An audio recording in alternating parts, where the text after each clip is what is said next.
Mister Rao, good afternoon. शुक्रिया आपने हमारे साथ बात करने के लिए समय निकाला। सबसे पहले मैं जानना चाहती हूँ कि इस वक्त जो हमने फर्टिलाइजर इंडस्ट्री में देखा, यूरिया और फर्टिलाइजर की कंजम्पशन बेहद बढ़ गई, अनप्रेसिडेंटेड डिमांड हमने देखी आते हुए, उसका कितना इम्पैक्ट आप इंडस्ट्री पर इस वक्त देख रहे हैं?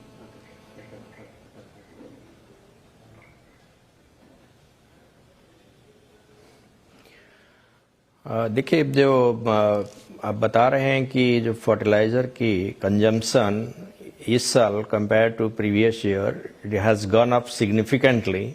खरीफ 2018 के मुताबिक फर्टिलाइज़र कंजम्पशन और यूरिया कंजम्पशन बराबर थी। ये despite heavy rains and floods ये बराबर थी, मगर जब रबी शुरू हुआ, because of good rainfall, moisture content and हमारा जो रिजर्वर है, रिजर्वर में काफ़ी जो पानी रहा, इस वजह से काफ़ी जो area under different rabi crops has gone up significantly. पिछले साल के मुताबिक इस साल तकरीबन 15% एरिया ज़्यादा सोइंग हुई है। खास करके क्रॉप की जो पैटर्न है ये व्हीट के दिशा में गया है। जो नॉन व्हीट क्रॉप्स है उसको लोग छोड़ के, क्योंकि पानी की अवेलेबिलिटी करके, ये व्हीट के दिशा में गया है। और व्हीट में कंपेयर टू लेग्यूम और दूसरे क्रॉप्स के मुताबिक ज़्यादा फर्टिलाइज़र इस्तेमाल होती है। इस करके फर्टिलाइज़र की कंजम्पशन भी काफ़ी वृद्धि हुई है। जैसे आज 12 जनवरी तक पिछले साल हमारा टोटल फर्टिलाइजर कंजम्पशन था 2004.94 लाख मेट्रिक टन्स, परंतु इस साल उसी समय दौरान 232 लाख मेट्रिक टन कंजम्पशन हुई है और वो 13.31% हुई है। यूरिया में खास करके 10 लाख टन की ज़्यादा कंजम्पशन करस्पॉन्डिंग पीरियड में हुई है। तो इसका इम्पैक्ट डेफिनेटली इंडस्ट्री के ऊपर पड़ा है। इंडस्ट्री तो उनके कैपेसिटी कंस्ट्रेंट है कि suddenly they can not increase the capacity production. So हमें वो अपना फुल कैपेसिटी में, समटाइम्स बियॉन्ड रेटेड कैपेसिटी में भी प्रोड्यूस कर रहे हैं, और हमें मजबूर होके हम पिछले साल के मुताबिक इस साल ज़्यादा यूरिया इंपोर्ट करना पड़ रहा है।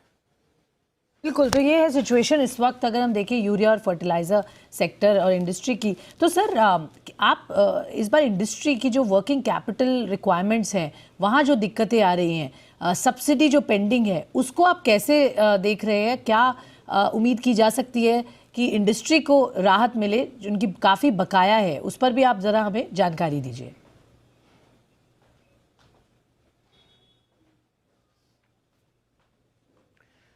ये बात सही है कि जो हमारा बजट एलोकेशन था, वो budget allocation compare to industry की जो रिक्वायरमेंट और सब्सिडी क्लेम थोड़ा कम था।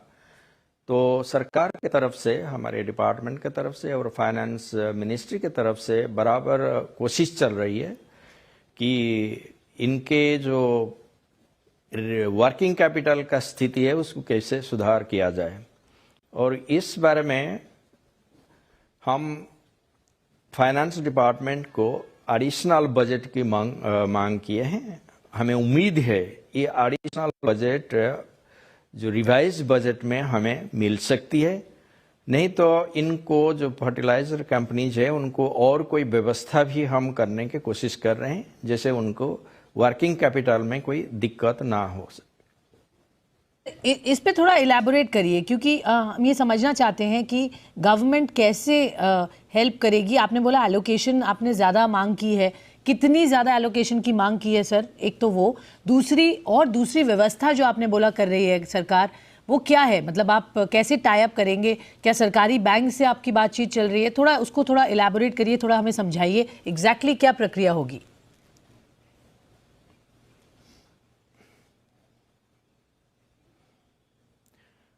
देखिए, हमारा बजट जो एलोकेशन इस साल था, ये था हमारा 84,000 करोड़।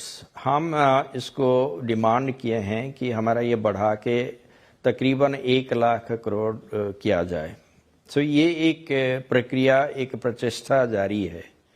बाकी बजट इनके temporary working capital relations situation को इम्प्रूव करने के लिए हम बैंकिंग सेक्टर के साथ तालमेल कर रहे हैं कि इनको थोड़ा सहूलत दिया जाए। इसमें डिटेल बातचीत चल रही है और फाइनेंस मिनिस्ट्री के साथ बातचीत चल रही है। इस करके मैं एट दिस स्टेज और ज्यादा डिटेल में विवरण नहीं दे सकता हूँ। कब तक उम्मीद कर सकते हैं सर इस पे कोई सोल्यूशन आएगा? जो बातचीत चल रही है जैसा आप बता रहे हैं, क्या ये बजट के बाद बता रहे हैं या उसके बियॉन्ड भी आ सकता है, पहले भी आ सकता है या बजट के बाद? मतलब ये तो जल्दी नहीं, ये पहले भी आ सकता है। बजट में भी सरकार की अपने परिस्थिति देख के उसमें भी वृद्धि हो सकती है, दोनों संभावना है। जल्द ही आने की बात हो रही है, एक तरीके का जो मदद दे रही है सरकार कंपनीज को वर्किंग कैपिटल की जो कंसर्न्स है उसको एड्रेस करने के लिए। ठीक है सर, तो एक तो ये हमें समझ में आ गई बात। और कंपनीज का ये भी जैसे आप समझ रहे हैं और आपने बताया भी जो तकलीफ है इस वक्त कंपनीज के ऊपर, अगर हम PSUs पर अब फोकस करें जो पब्लिक सेक्टर यूनिट्स हैं फर्टिलाइजर के, उन पर आप हमें थोड़ा बताएं कैसे सरकार उनको देख रही है, उनको कैसे आप अनलॉक कर रहे हैं उनकी पोटेंशियल, और वहाँ पर क्या इंपॉर्टेंट डिसीजंस लिए जा रहे हैं सर?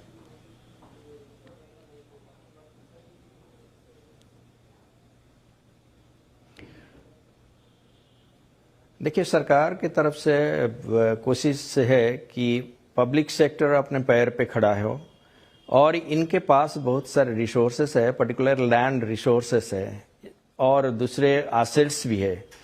इसको लिवरेज करके ये कैसे अपना मॉडर्नाइजेशन के लिए और कैपेसिटी एनहांसमेंट के लिए ये खर्चा कैपेक्स कर सकते हैं, इसके लिए हमारे तरफ से कोशिश जारी है।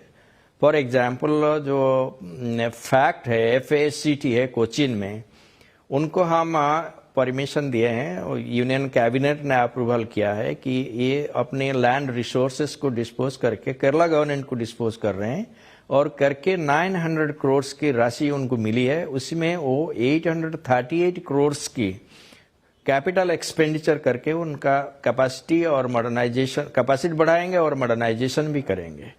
तो सिमिलरली दूसरे जो है हमारा मद्रास फर्टिलाइजर लिमिटेड है, NFL और RCF, उनको भी हम एनकरेज कर रहे हैं कि अपने जो सरप्लस लैंड रिसोर्सेस है इसको आप डिस्पोज करके अपना मॉडर्नाइजेशन करिए और उनका एफिशिएंसी और एनर्जी नॉर्म बढ़ाइए ताकि आपकी जो प्रोडक्टिविटी बढ़ेगी और कॉस्ट ऑफ प्रोडक्शन कम होगी।